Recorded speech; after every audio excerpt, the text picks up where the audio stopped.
Les éditions Tellem présentent un enregistrement intégral de Sagan à toute allure de Marie-Dominique Lelièvre, lu par Léonore Boissière. À Florence Malraux. Un bon écrivain n'a pas seulement son propre esprit, mais aussi l'esprit de ses amis. Nietzsche. Nous attendions Françoise Sagan dans le salon de la maison qu'elle partageait avec son amie Peggy Roche, rue du Cherche-Midi. Des brûlures de cigarettes maculaient la laque de la table basse. La grande pièce, un peu impersonnelle, garnie d'un piano à queue et de meubles sans recherche, s'ouvrait sur un jardin de poche. La femme de chambre a posé les rafraîchissements sur la table, à côté des traces cramées. Une personne menue, timide et très courtoise est entrée, les mains dans les poches d'un cardigan trop grand. L'apparition en chair et en os d'une image culte est aussi saisissante que celle des buildings profilés de Manhattan lorsqu'on découvre New York. On est plongé dans un état de grâce extatique, une brève épiphanie. J'accompagnais un ami venu interviewer Sagan. Elle répondait aux questions avec un débit de mitraillette, tout en allumant des cauls à la chaîne. Je ne pouvais détacher mon regard des poches de son cardigan ajouré de trous, un véritable macramé. Sagan a éteint une cigarette en l'écrasant sur la table à côté du cendrier. Elle parlait, fumait, me posait des questions, envoûtée, je n'entendais rien. J'étais dans un roman de Sagan. Lorsque nous sommes partis, j'avais le cerveau vide. Elle venait de publier Avec mon meilleur souvenir, son recueil de portraits. Elle y excelle dans l'art de dire du bien, le plus difficile à mon avis. Si l'on doit lire un seul livre de Sagan, c'est celui-là. 10 chapitres, 10 chefs-d'œuvre, bienveillance et concision, l'élégance absolue. La bonté pour unique règle morale, ce n'est pas rien. C'est une lecture qui rend meilleur. C'est le meilleur de Françoise Sagan. Lorsque j'ai ouvert mon exemplaire l'autre jour, une feuille jaunie arrachée d'un carnet est tombée des pages. Trou, poche, cardigan, brûlure, cigarette. Voilà tout ce que j'ai noté lors de ce rendez-vous, mais ce feuillet est la preuve matérielle de notre rencontre. J'ai d'abord habité des clichés saganesques. Je n'ai pas eu à les cultiver, je suis né dedans. À chacun son Sex and the City. Mes parents sont de la promo de Sagan. Ils dansaient le jerk sur Sandy Shaw au Club Saint-Hilaire. S'adonnaient à la grasse matinée, se stimulaient au VAT 69, et pour mon éducation, lisaient Paris Match. Mes parents étaient rapides dans tous les sens du mot. Un été, 20 ans après Sagan, nous sommes descendus en famille à Saint-Tropez, dans une MGB décapotable. À cause d'elle, une autoroute avait été tracée qui reliait Paris à la Côte d'Azur. Mon père ne respectant aucune limite de vitesse, le trajet a semblé moins long. De la porte de Choisy jusqu'à la sortie Draguignan, ma mère, masquée par des verres Zeiss, n'a pas prononcé une parole. Les restoroutes se succédaient sur les aires de stationnement. Elle refusait de s'arrêter chez Jacques Borel d'un signe de tête. J'aurais tué père et mère pour un steak frites, et même pour les frites seules. Sans le berger allemand, nous aurions fait la route d'une traite. Logé sous le capot, entre les jambes hâlées de ma mère, il bénéficiait d'un arrêt pipi tous les 300 kilomètres. Vite. Il fallait que ça aille vite. D'ailleurs, mon père était un abonné de l'Express. Un compliment le ravissait. « Vos filles sont en avance pour leur âge. » Nous sautions les repas et les classes. Au besoin, il falsifiait nos bulletins scolaires. Le nez sur le compteur, il essayait de battre son propre record. Vigilante, je surveillais la route et son regard dans le rétroviseur, guettant le signe fatal du dodolinement. Les émotions, c'était pour ma sœur, dont le profil se pinçait lorsque notre père allumait une gitane sans filtre. Très pâle, elle haletait, son minuscule nez à taches de rousseur palpitant. Sur le sac en papier vomitoire à portée de sa main, le sigle d'Air France, un Pégase stylisé, semblait nous narguer. Nous avions été encastrés dans le Spider 2 portes sous le hardtop qui tenait la capote, comme 2 marionnettes à jambes de sable. Nous portions des jeans pattes d'éléphant de chez Bob Shop, rue du Four, et des pulls Bunel. À Saint-Tropez, nous les troquerions contre des mini-robes micmac personnalisées, avec en lettrage thermoformé Brigitte pour ma sœur, à cause de Bardot, et Dominique pour moi, comme l'héroïne de Un certain sourire. Rien à bouffer, mais les bonnes fringues, et des prénoms choisis dans l'actualité. Si nous avions eu un frère, il se serait prénommé Charles, comme le général qui a sauvé la France en résistant tout seul. Lequel venait de quitter le pouvoir. Bien que mon père lui eût manifesté son attachement au klaxon un soir de manif aux Champs-Élysées. Cette génération de parents avait tellement manqué de jouets qu'elle se rattrapait. Les voitures, les animaux domestiques et les gosses, la vie en général, tout devait être non pas ludique, un mot des années 80, ni fun, années 90, mais rigolo, comme le chantait Bardot. Refusant la souffrance, il gobait le Valium des laboratoires Roche comme des tic-tac. À la tête du pays, de sévères vieillards s'occupaient des affaires sérieuses. Les livres de Sagan que je piquais à ma grand-mère en version de poche me faisaient l'effet d'une lampe Varta décryptant les secrets des adultes, c'est-à-dire mes parents et leurs copains, Monique, Jacques, Claude, Evelyne. Les pères dragueurs de gamines, ça ne m'était pas étranger. Un détail m'avait frappé. Dans Bonjour Tristesse, Elsa, la jeune maîtresse du père, tombe en disgrâce lorsqu'un coup de soleil l'enlaidit. Je n'imaginais pas l'amour si illusoire. Le discernement de l'auteur m'épatait. Elle ne prenait pas les faux-semblants pour la réalité. À cause de Sagan, je suis passée en conseil de discipline en mars 1978. J'avais séché les cours pour une virée en Jaguar à Saint-Tropez avec Jacques. Nous avions roulé toute la nuit vers la vraie vie.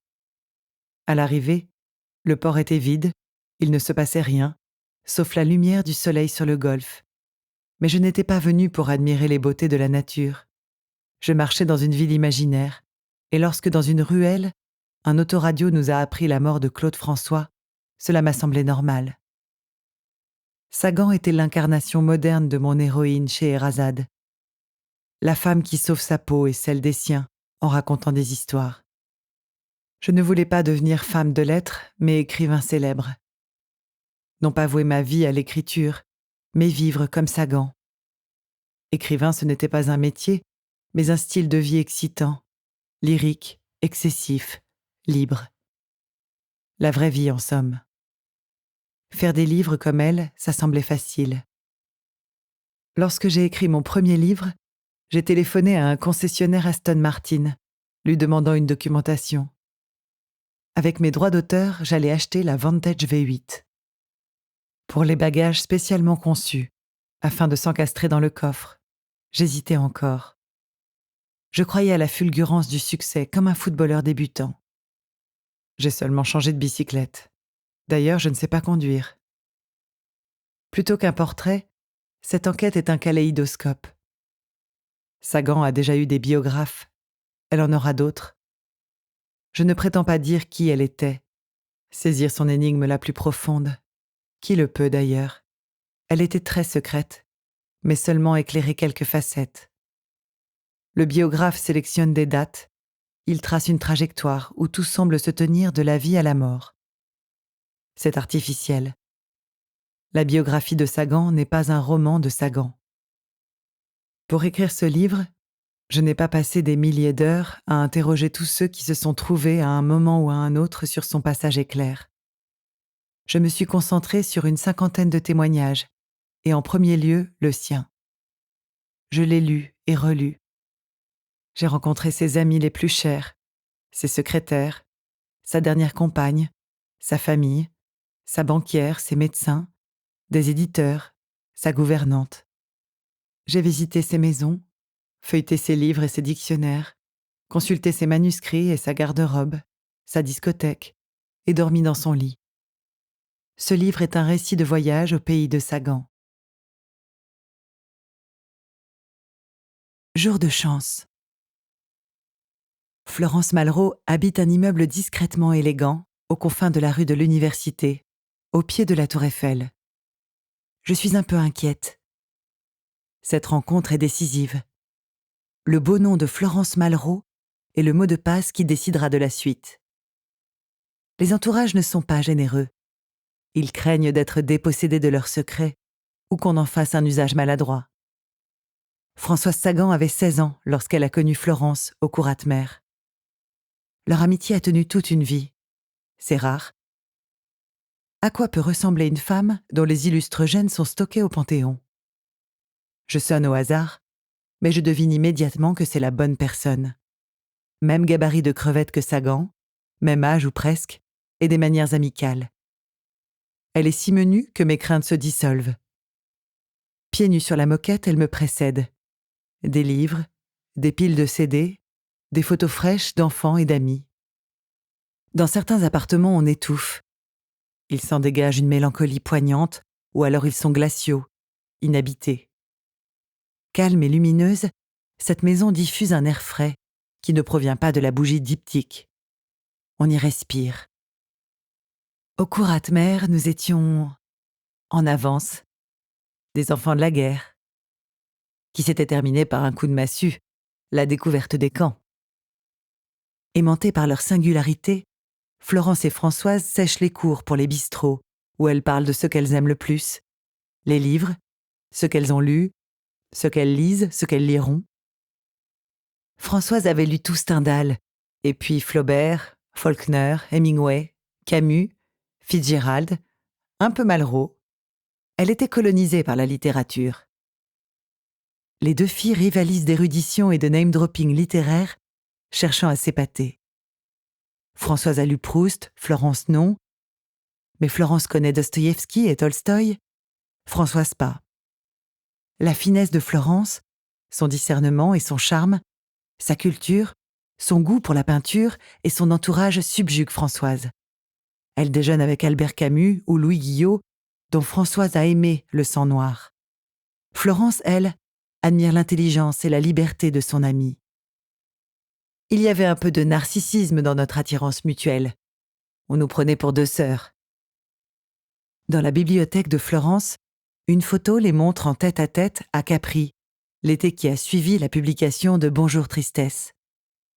Penchées l'une vers l'autre, elles sont en grande conversation. Elles se ressemblent, c'est vrai. « Tu me stimules et tu me rassures », lui a dit Françoise dès les premiers temps de leur amitié. Florence possède la radioactivité souriante des statues khmères chères à son père et la légèreté d'un funambule. Elle a vécu une enfance singulière. Entre ses parents, Clara et André Malraux, elle a découvert très tôt la création et compris les faiblesses des créateurs. Enfant de deux hypersensibles encagés dans leur névrose, elle a trouvé sa place en développant le tact, la patience, la délicatesse d'un soigneur de fauves. Pour Françoise, la solitude était insupportable, ajoute Florence Malraux. Comme une enfant, elle était incapable de rester seule. Plus que de la drogue, elle ne pouvait pas se passer de compagnie. Pour moi, c'est le fil rouge de son œuvre. Florence pose sur moi un regard magnétique, tout en glissant une mèche de cheveux derrière l'oreille. Son pas ailé sur la moquette ivoire, ses gestes fluides, ses phrases suspendues donnent à notre rencontre une douceur rêveuse. Sans même que je le lui demande, elle propose de me servir de guide. Attrapant son carnet d'adresses, elle me dicte une série de numéros de téléphone. J'ai de la chance. À son cou scintille une aigue marine, le talisman des navigateurs. Un bon signe. La facilité en personne. Je n'ai pas beaucoup de choses à te dire parce que j'en ai pas beaucoup inventé dans ma tête, ma chère maman. Françoise Coiré, 6 ans, lettre à sa mère. Sagan, Françoise Coiré, dite Françoise. Écrivain français, Cajarc, Lot, 1935. Elle fit ses débuts en littérature avec Bonjour Tristesse, œuvre à la fois amère et tendre, dans laquelle on voit une jeune fille causer indirectement, encore que volontairement, la mort de la maîtresse de son père, dont elle est jalouse. Le petit Robert. J'achète un exemplaire de Bonjour Tristesse en livre de poche. Une couverture tartignole, une mauvaise impression. Je l'ai lu souvent. dans les maisons de campagne, lorsque la bibliothèque se résume à un rang de livres de poche périmés, il traîne souvent, conservant sa fraîcheur. Ou bien c'est le seul livre séduisant du kiosque à journaux de l'aéroport. Jamais je n'ai été déçue. Ça tient drôlement le coup. La vivacité du texte est intacte. Court, vrai, brillant. Ce livre est un mystère. Comment une gamine de 18 ans a-t-elle pu écrire un texte aussi abouti, avec autant d'élégance ? Le naturel, l'intelligence, la justesse frappent d'un bout à l'autre. Le miracle, c'est le rythme. La narration est d'une fluidité parfaite. La taille du livre a l'exacte mesure de son contenu. Une fois encore, la surprise opère. Une fille aussi jeune, presque une enfant, qui sait autant de choses, je ne vois pas d'équivalent dans la littérature française. Rimbaud, l'enfant poète, est un visionnaire. Il écrit sous la dictée, en prise directe avec le cosmos. J'ai interrogé Florence Malraux. Très jeune, François savait déjà tout. 30 ans après, je n'ai rien appris de nouveau, me disait-elle. Moi non plus, du reste. L'intelligence se manifeste assez tôt. Selon sa sœur Suzanne Coiré, personne dans l'entourage de Françoise ne ressemblait à ces personnages légers et immoraux. Elle a probablement tout imaginé, et pourtant ce n'est pas fabriqué. Elle l'a fait par jeu. Elle-même ne livrait pas la clé. Son habileté m'épate vaguement, a-t-elle concédé bien plus tard. Avec un sens adroit de l'ellipse, elle suggère plus qu'elle ne nomme. Elle obtient pas mal d'effets avec des brindilles. Ces personnages sont des esquisses dont elle ne griffonne que quelques traits. Le père de l'héroïne est lâche, jouisseur et charmant. « Je n'imagine pas de meilleur ami, ni de plus distrayant », écrit-elle simplement. « J'ai fait ce qu'on me disait de faire à l'école », dit-elle plus tard à Nesta Roberts, journaliste au Guardian. « On m'a toujours dit d'être brève et précise. C'est ce que j'ai fait. » L'écriture est d'un naturel parfait, l'expression toujours juste. Françoise Sagan, qui a bu au biberon toute la littérature classique, est la fille du roman 1820. Son intelligence concise vient de là. En matière littéraire, elle a l'oreille absolue. Racine, Voltaire, Stendhal, le mot et l'idée, un point c'est tout. Rien n'est tombé du ciel. Elle a absorbé un précoce capital de lecture. Elle a lu, elle a senti, elle a aimé les grands auteurs classiques à un âge si tendre, dans un tel état de réceptivité que leur saveur s'est incorporée dans son ADN. Ses synapses bien nourries sont formées sur ce modèle. Quant au propos, il est sincère. Sagan parle des corps et du plaisir avec une simplicité aussi sèche que désarmante. Cécile, son héroïne, prend un amant, Cyril, plus que l'amant ne la prend. Il songe à l'épouser, tandis qu'elle baise avec détachement, jeune gymnaste joueuse et déliée qui n'en fait pas toute une histoire. Elle n'est pas sentimentale, Cécile. Pour elle, le « je t'aime » est le remerciement, l'élan de gratitude animale qui naît du plaisir bien donné, la reconnaissance du ventre en quelque sorte, plus qu'une déclaration. Cyril est le premier, mais pas le dernier. Il est grand et parfois beau. Le coup de griffe de ce parfois, une retouche l'air de ne pas y toucher, est aussi nonchalant que cruel. Le lecteur ne peut qu'être charmé par la férocité du moraliste junior. D'ailleurs, manipulé par la jeune fille, il devient rapidement le pauvre Cyril. On dirait que c'est elle l'amateur de chair fraîche et lui la jeune fille romantique. Les rôles sont inversés. La France est un vieux pays fatigué où les sentiments ne survivent qu'en tant que forme, écrit Milan Kundera dans L'Immortalité. Cynique bienveillante, Cécile déplace le curseur d'un cran. Elle ne se donne même pas la peine d'y mettre les formes. Plus délurée que la libertine d'aujourd'hui qui se débauche par conformisme, échangisme, jeu sadomaso, Kamasutra imité de films porno, Cécile est sensuelle et libre. Ce n'est pas une cérébrale. De la description précise du plaisir, on peut déduire que Françoise Coiré a déjà eu une liaison, puisqu'on ne peut inventer ce qu'on sait déjà, comme elle l'écrit dans Réplique. Cette simplicité fait scandale en 1954. Une jeune fille y emploie une expression culottée, faire l'amour. Et elle passe à l'acte sur la bâche d'un hors-bord. Sans être amoureuse, ni même tomber enceinte, selon la loi alors en vigueur, avec détachement. Un bon livre est une présence, un souffle. Ce qui est jubilant dans Bonjour Tristesse, c'est qu'il ressuscite la vivacité de Sagan, sa voix acide de très jeune fille, sa clairvoyance un brin sadique. Le merveilleux de certaines œuvres, c'est qu'elles sont habitées et vivantes. Elles vibrent au rythme de leur auteur. Fougue réjouissante de Saint-Simon, sécheresse stimulante de Voltaire, ironie exultante de Salman Rushdie, humanité mélancolique de Raymond Carver. L'écriture de Françoise est juste. Comme une musique parfaitement juste, dit Florence. Françoise Sagan écrit juste parce qu'elle aime la littérature d'un amour instinctif, charnel, comme on aime d'amitié. J'ai devant les yeux la page de garde de l'exemplaire de Bonjour Tristesse, dédicacé à Colette. À Madame Colette, en priant pour que ce livre lui fasse éprouver le centième du plaisir que m'ont donné les siens.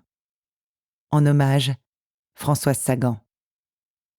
C'est de plaisir qu'il s'agit, et de rien d'autre. Du bonheur d'écrire. D'un exercice ludique, et c'est là que réside la virtuosité de Bonjour Tristesse. Joueuse dans l'âme, Sagan s'amuse avec ses personnages. Elle avait écrit à 18 ans une jolie dissertation française que l'on avait publiée et qui l'avait rendue célèbre. Elle avait refusé de prendre tout cela au sérieux. De toute façon, écrire était a priori un plaisir pour elle. Voilà ce qu'elle écrit, 18 ans plus tard, dans Des Bleus à l'âme.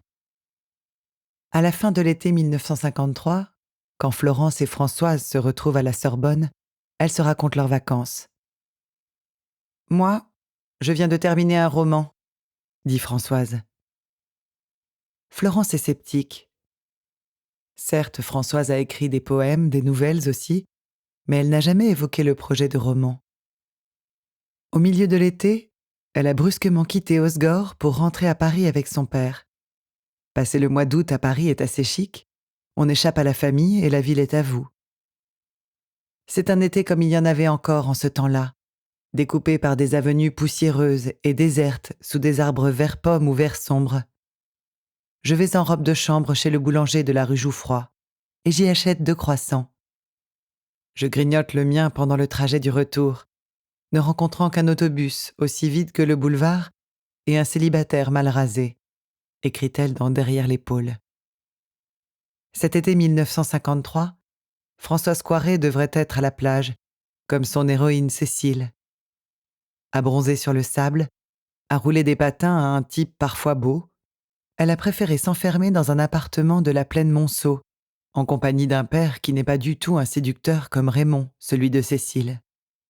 Elle a passé l'été en robe de chambre, Françoise Coiré, dans la profondeur fraîche du grand appartement familial, à regarder les reflets du soleil sur les arabesques du balcon de fer forgé. Au bord de la mer, gauche et rustique en maillot de pièces de coton, elle se cachait derrière les livres. Elle n'était pas une fille fabuleuse, elle n'avait rien de très féminin, et ne nous intéressait pas beaucoup. Mais elle était mignonne, intelligente, m'a dit Philippe Klein, un ami d'enfance. La plage, c'est pour les gens beaux. Françoise s'y sent invisible, sans glamour, alors qu'elle rêve de captiver, de retenir l'attention comme sa pin-up blonde de grande sœur. À Suzanne la plage, à Françoise les pages. À Paris, sur un petit cahier bleu, d'une écriture très nette, elle commence Bonjour Tristesse. Angoissée, elle n'ose relire le lendemain ce qu'elle a écrit la veille, tant elle manque de confiance en elle. Chaque jour, elle est tentée de tout jeter, dans un état d'esprit déstabilisateur qu'elle va retrouver à chaque livre, parce qu'elle est exigeante. Puis, à mesure que le récit progresse, l'euphorie prend le pas sur l'inquiétude et la joie l'envahit. Une maison sur la Côte d'Azur, des amours de vacances, un drame prennent possession de l'appartement bourgeois du boulevard Malesherbes. Excitée par cette revanche imaginaire, elle invente, en gosse mythomane qui se fabrique un scénario de consolation, avec des choses inventées dans sa tête. 6 semaines plus tard, le récit est achevé. Elle tape elle-même le texte à la machine, d'un doigt. À la fin du mois d'août 1953, le manuscrit est prêt. « Ah oui, un roman. Alors, tu me le fais lire ?» La sachant inventive, un brin menteuse, Florence la taquine. « Non, je ne peux pas, c'est nul. Et puis, tu es trop critique. » Françoise ne feinte pas. Elle n'est pas sûre d'elle et redoute le jugement de son amie. Florence est aussi bienveillante qu'exigeante. Alors qu'elle traverse Paris en autobus, Françoise accepte de confier son manuscrit. Comme tous les lecteurs qui lui succéderont, Florence le lit d'une traite et lui téléphone à 2 heures du matin. « Tout va bien. Tu es un écrivain. » Françoise séduit son éditeur. Être écrivain à succès paraissait romanesque et passionnant. On ne serait jamais aussi célèbre qu'une star de cinéma, mais la célébrité durerait probablement plus longtemps. On n'aurait jamais le pouvoir d'un homme à forte conviction politique ou religieuse, mais on serait certainement plus indépendant. Bien entendu, à l'intérieur du métier, on était éternellement insatisfait. Mais pour ma part, je n'en aurais pas choisi d'autre. Francis Scott Fitzgerald, La Fêlure. René Julliard a un goût médiocre. C'est un grand éditeur, un vendeur d'excellence. Il a fait de l'édition une industrie braquée sur l'actualité. Chaque mois apporte un sujet ou un auteur neuf. Il a toujours été en phase avec l'air du temps. Sa première maison d'édition, Sequana, installée à Vichy pendant la guerre, publiait des ouvrages consacrés au maréchal. Avec Pétain, une nouvelle page de l'histoire de France, 1940. Pétain tient la barre, ou Un seul chef, Pétain, 1941. Réactif et opportuniste, il publie à la Libération des poètes communistes. Paul Éluard, Louis Aragon, Claude Roy. Puis il fonde les éditions Julliard et rafle 3 fois le prix Goncourt entre 1946 et 1948. Maison de littérature et d'essais politiques, Julliard spécule sur le nombre. Elle a publié plus de 400 premiers romans en 10 ans, sous une couverture blanche à liseré vert. Comme Bernard Grasset avant lui, René Julliard pense qu'une des grandes fonctions de l'éditeur, le cœur même de son métier, est de transformer le manuscrit en objet de désir, et l'auteur en vedette de l'actualité. Lire un manuscrit, savoir s'il est bon ou pas, tous les éditeurs savent le faire. Pour le transformer en livre, il suffit d'un imprimeur. Donner envie de lire, c'est une autre affaire. Une affaire de lancement, en fait. René Julliard va jusqu'à sélectionner une vedette de l'actualité pour la transformer en auteur. Il se prête au canular. Il a édité Minou Drouet, une petite fille prodige censée écrire des poèmes dont Jean Cocteau a dit « Tous les enfants de 9 ans ont du génie, sauf Minou Drouet ». Julliard n'est pas le premier en ce domaine. En France, Bernard Grasset, déjà, a montré la voie. En 1923, il lance Raymond Radiguet, qu'il surnomme le bébé cadom, comme une savonnette. L'idée de lancer un livre avec scandale était de Radiguet. Il prétendait que jadis un livre était maudit par le rare et que le temps était venu de le maudire par la publicité. Il fallait que le livre tombât des mains des gens que toute cette publicité agacerait pour ne rester qu'entre celles de ceux qui en seraient dignes, prétendit Cocteau à la mort de Bernard Grasset. 5 ans après le succès du Diable au corps, Grasset lance André Malraux, le père de Florence. Malraux n'est encore qu'un jeune aventurier érudit, voleur de statues et emprisonné au Cambodge, lorsque Bernard Grasset lui propose de raconter lui-même son expédition. La campagne de défense menée par sa femme Clara l'a brusquement rendu célèbre. Grasset a flairé la bonne affaire.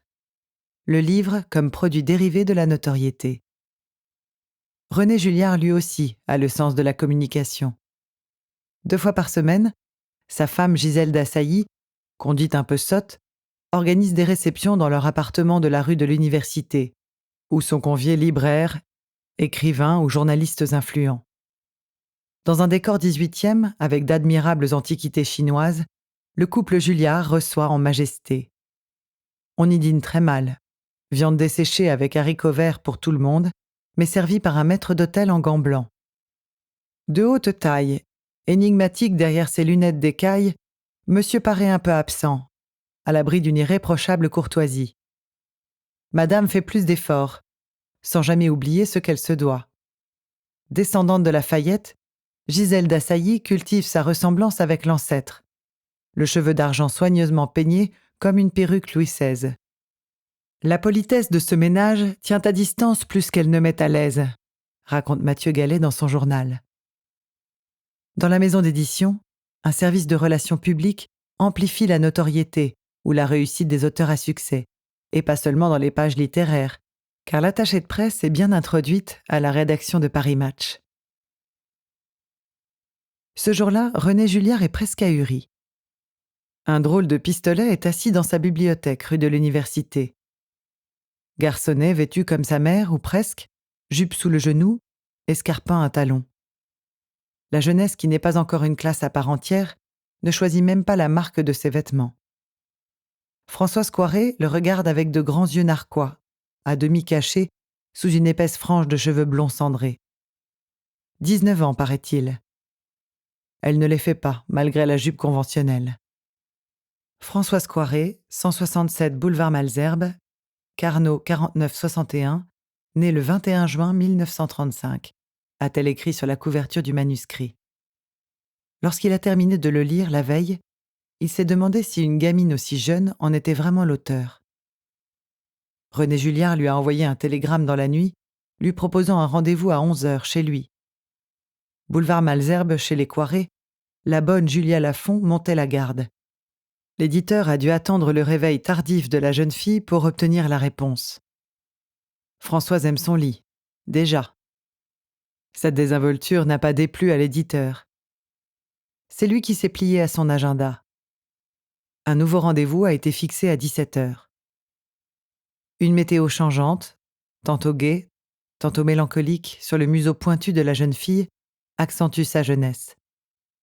Sagan a été très photographiée. Elle était mieux en vrai.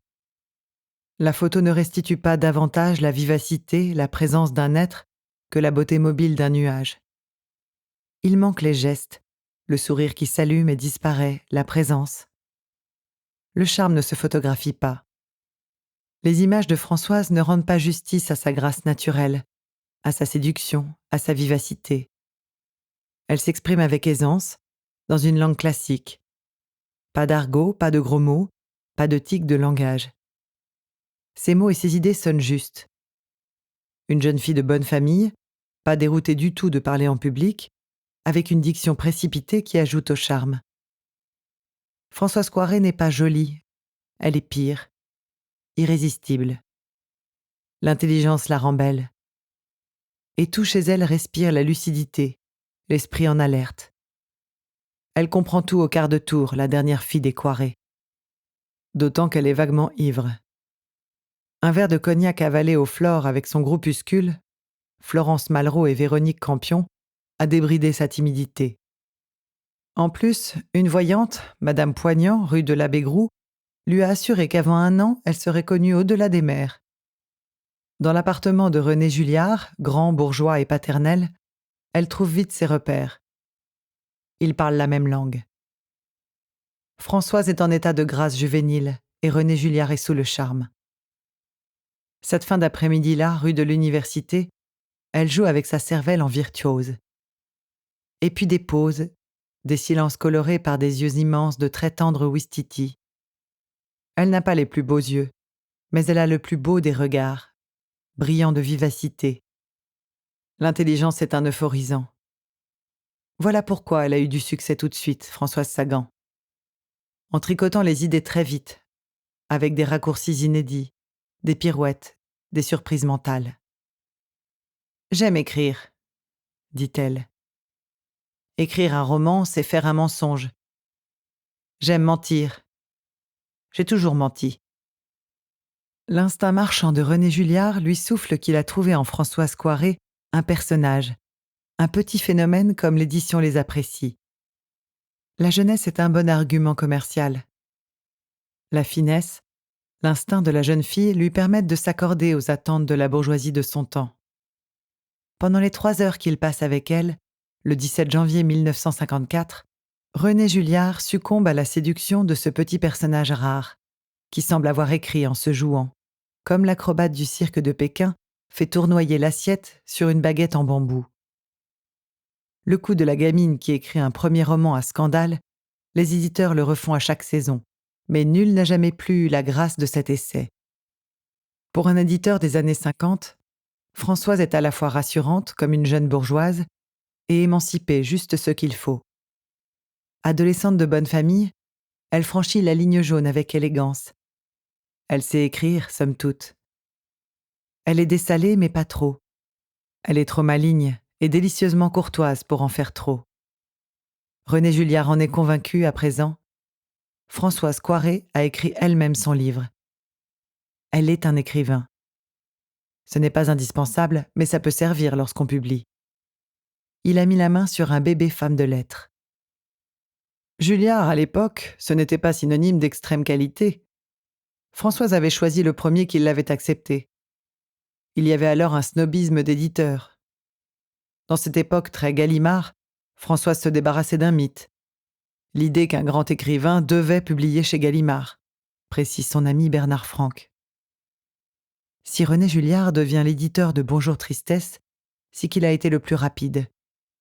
Au hasard, elle a demandé 25 000 francs.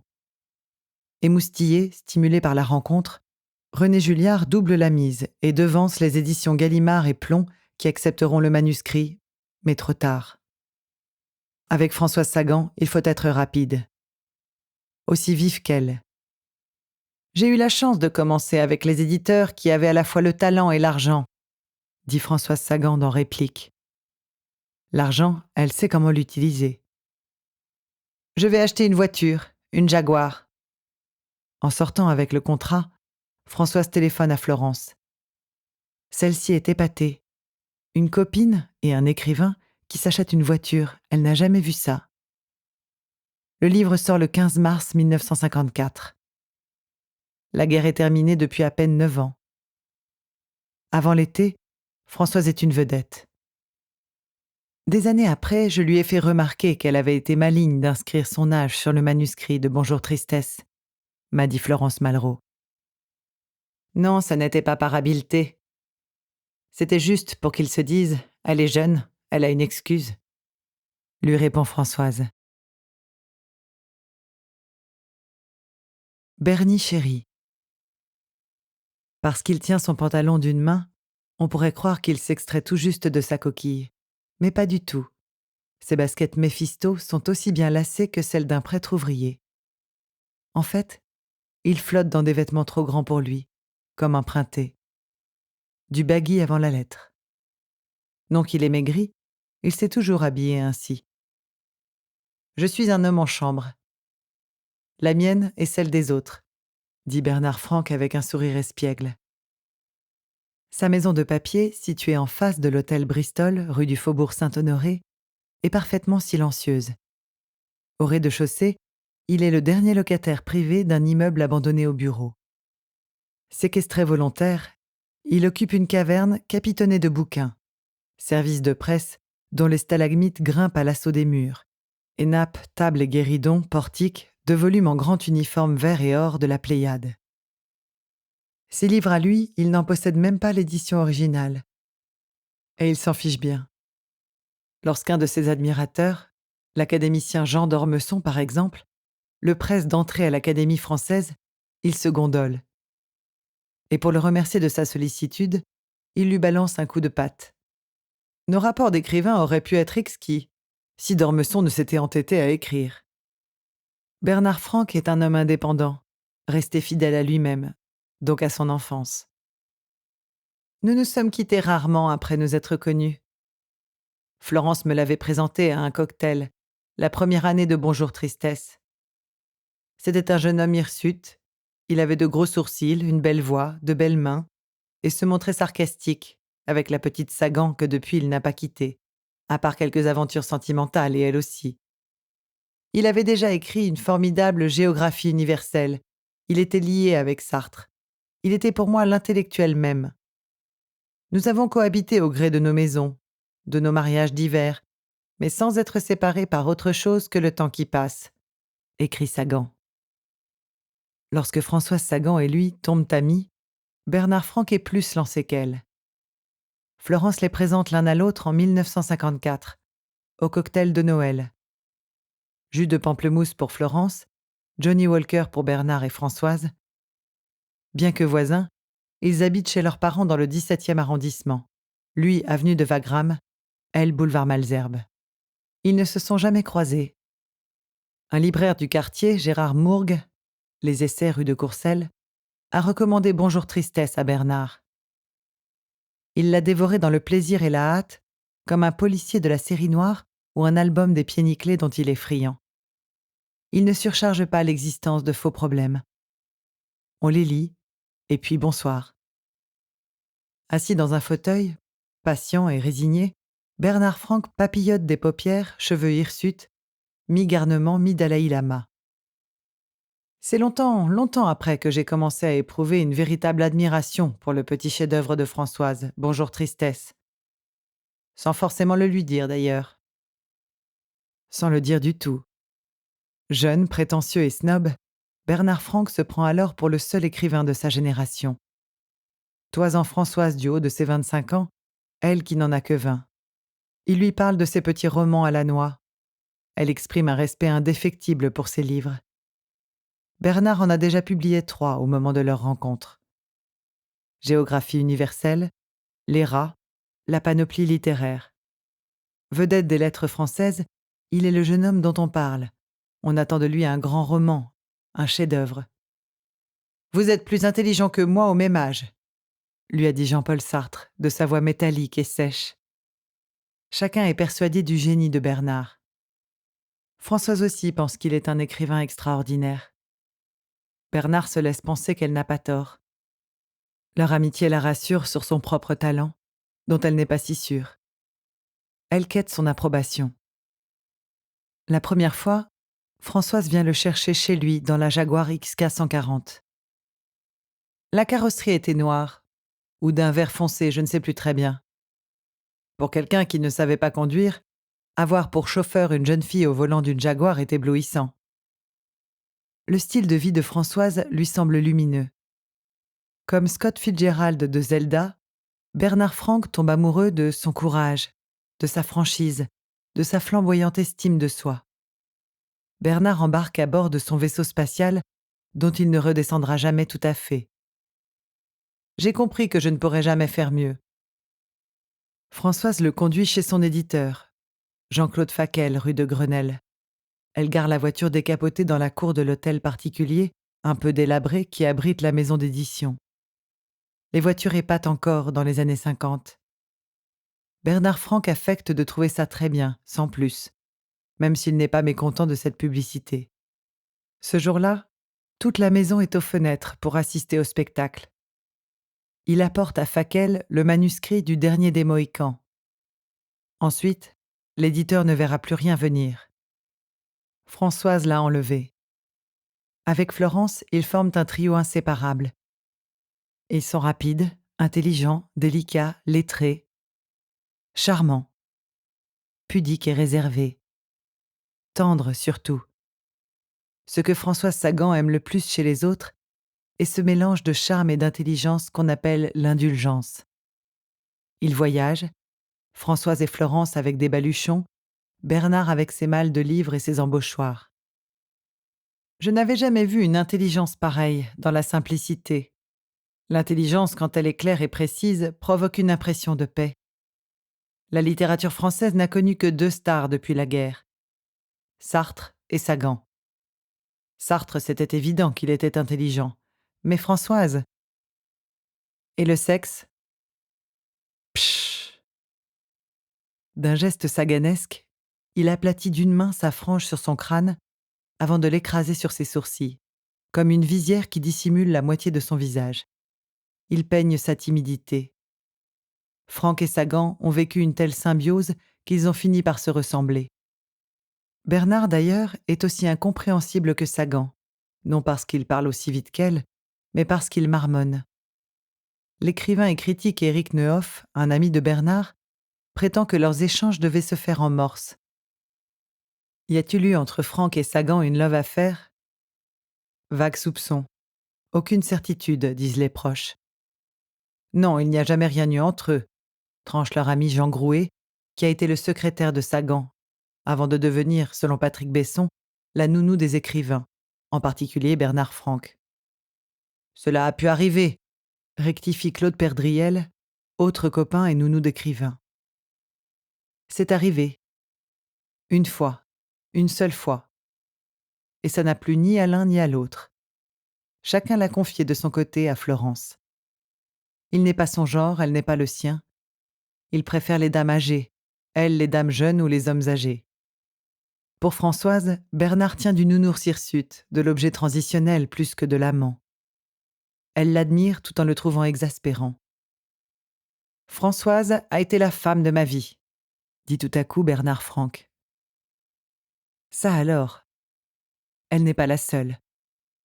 Si Bernard a toujours été discret à l'égard des dames, à son biographe, il a demandé de retrancher toutes les anecdotes qui les concernent. Plusieurs ont été élevés en grade suprême de plus grand amour de ma vie.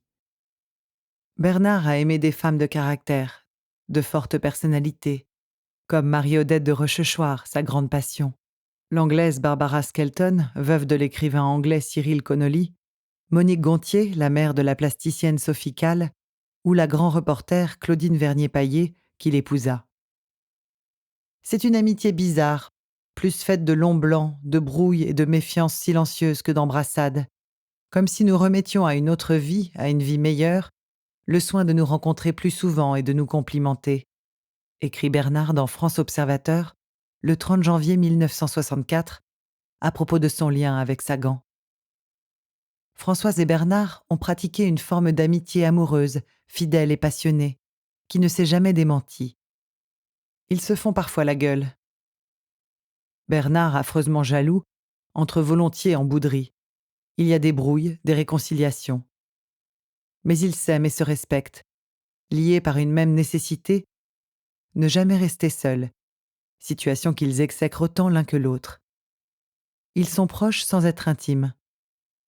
Face à face, chacun joue un rôle et ne se montre jamais tout à fait vrai. Sans Sagan, la vie serait mortelle d'ennui, écrit-il en 1965. Comme son œuvre, la vie de Bernard semble une perpétuelle digression dont Sagan forme le sujet principal. Il s'en écarte parfois, y revient toujours. Elle passe souvent avant les autres femmes de sa vie. Elle l'enlève au gré de ses caprices, sans considération pour les compagnes de Bernard. Dans ses mémoires judicieusement intitulées Weep No More, Ne pleure plus, Barbara Skelton raconte comment Sagan, de temps à autre, kidnappait Bernard. D'un simple coup de klaxon, à la grille d'entrée de la propriété de Barbara à Grimaud, elle convoquait Bernard qui la rejoignait avec sa valise. La première fois, Barbara Skelton fut tellement exaspérée par ces deux sales gosses qu'après avoir sifflé la bouteille de whisky qu'elle venait juste d'entamer avec Bernard, elle prit sa voiture et se jeta, accidentellement, dans un ravin.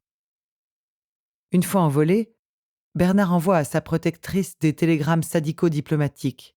« Tu me manques déjà, à bientôt, j'espère. » Ou bien « J'ai tout de même trouvé moyen d'aller au casino pour jouer au blackjack. Jeu difficile car les cartes vont très vite. Hier, pour raison de régime, une coupe de champagne orange au Royal. Et pendant le dîner, le tiers d'une bouteille de Bordeaux. Mes essais de travailler me donnent du souci. » Bernard et Françoise avaient un charme énorme, écrit Barbara Skelton dans ses mémoires. Quand je les voyais assis côte à côte, en frères et sœurs, ils me faisaient penser à un couple de perroquets. L'un blond et pépiant, l'autre grand, brun, pesant. 2-3 mois après son escapade, il téléphone à Grimaud. « Je suis à la gare, viens me chercher. » Et Barbara accourt et pardonne comme à un enfant. Parfois, elle l'accompagne chez Sagan. Françoise, gentille, disait à Bernard de venir avec sa copine. Sauf que Barbara ne jouait pas à la belote, alors que nous y passions la nuit. Barbara était peau de vache et balançait pas mal. Françoise, indulgente, ne disait rien. Entre elle et Bernard régnait un accord tacite, respecter la vie amoureuse de l'autre. Jamais Françoise ne se serait autorisé une critique, se souvient leur ami Jean Grouet. Tout à ses amis, Bernard Franck a cessé de publier. Il n'est pas devenu le grand écrivain de l'après-guerre. L'Illusion comique, son dernier roman, a été publié en 1955. Dans ce récit cynique, influencé par le Drieux La Rochelle de l'homme couvert de femmes, le narrateur cherche à épouser une femme riche et vole de l'argent dans le sac des dames. Il termine sur une route, seul sous la pluie, piteusement victime d'une crevaison. Presque un manifeste pour un homme qui a largement vécu de la bonté des femmes amoureuses. L'Illusion comique, publié un an après Bonjour Tristesse, est un flop. Je ne pourrai jamais de mon chef faire aussi bien qu'elle, se dit-il. Depuis, Bernard Franck n'a plus publié de romans. Sagan écrivait pour deux. Il n'a pas non plus passé le permis. Elle était un bon pilote. Je ne sais pas conduire, ce sont les femmes qui ont conduit ma vie. C'est elle qui a pris le volant. Bernard occupait même le siège du passager lorsqu'elle a eu son grave et légendaire accident de voiture.